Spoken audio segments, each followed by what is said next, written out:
I want to read you something I wrote a few years ago about a dream. I just think it's kind of I love words. I love words. And many years ago, 22 years ago, the Lord said to me, I'm going to teach you how to paint with words. I love words. And I feel like this little story captures the last part of what I want to share tonight. But it is about 3 or 4 minutes long of reading. It was this warm summer night, and I crawled into bed, exhausted from the day. Too many hours had passed since I had visited the restful solace of my cot.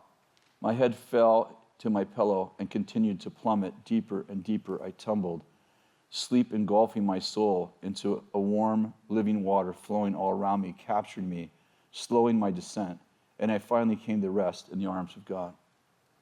There in peaceful cohabitation with Him, far away from my busy life, in eternity removed from the cares of my temporary earthly dwelling, I rested, renewing in His radiance, warm in His embrace. Once more I had passed through the timeless veil, asleep to one world and awakened to another, enjoying the fleeting moments of my vacation home a galaxy away, aware that someday I would slip into His eternity and never have to return. I love that world because there are no restrictions, no boxes, no straight lines, no limitations or impossibilities. Here, earthly shadows find their living forms. Reflections meet their substance, and truth is alive all around you. There is no dark veils or dimly lit rooms here. Instead, light shimmering revelation is everywhere. This is the realm where secrets are told, mysteries are revealed, and words have become worlds.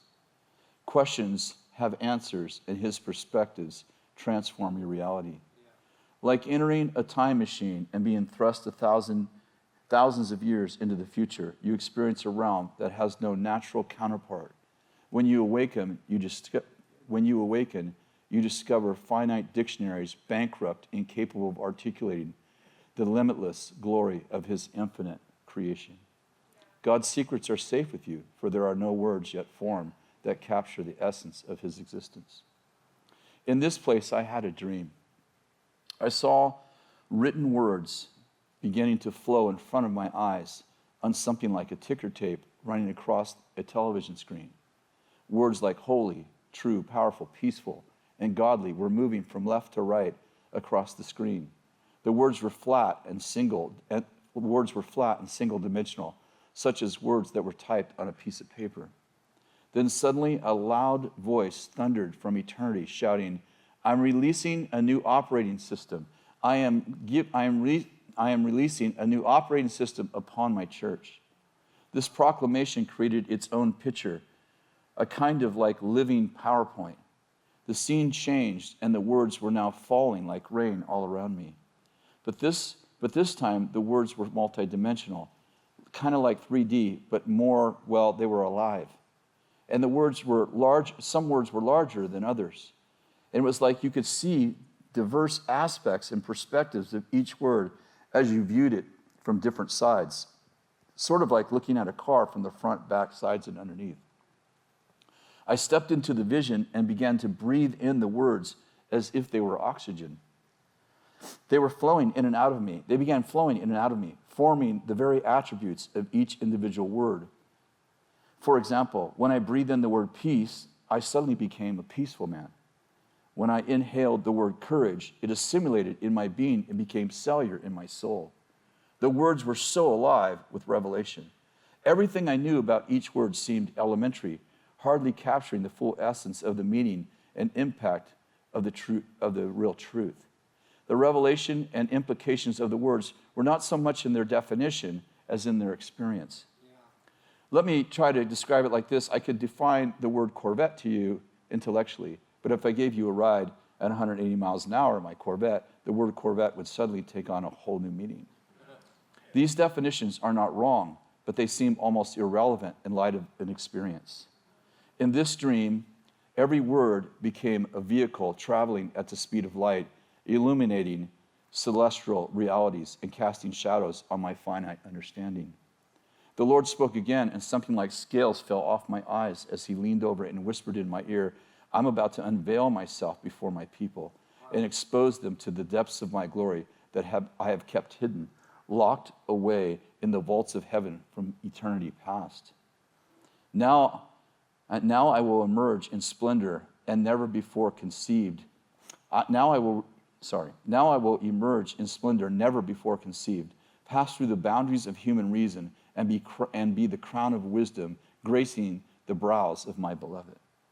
The Lord continued, I'm creating a new operating system that can contain my revelation, for the former wineskin will rip under the weight of my kingdom. The stringent mindsets of religious structures must give way to a living organism that can embrace my dreams and empower my people. And that was the dream.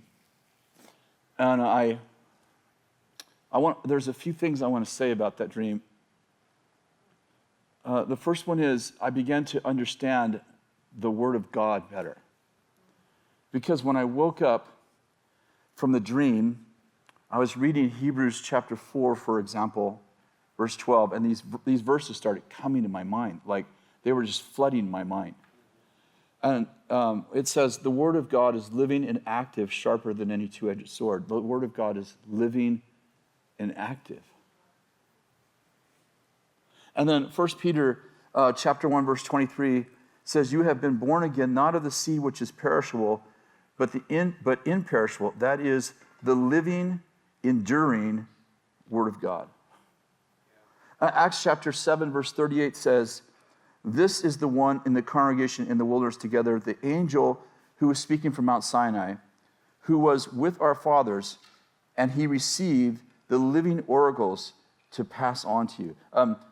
We jumped into the middle of that one, but he was talking about when Moses went up on the mountain and got the Ten Commandments. Yeah. Well, Luke describes them as not words carved on stone, but living oracles. Jesus said, heaven and earth will pass away, but my word won't pass away. And I was thinking that if you took every Bible and you destroyed every Bible in every form, digital form, every form, you couldn't destroy the Word of God. Because the Word of God was with God before there was a printing press. Before there was language. Jesus was the Word that became flesh. The Word is alive. I have to tell you, I'm going to try to explain a little bit more. There's something about dreams that don't live in the realm of laws of physics that introduce us to another law of the Spirit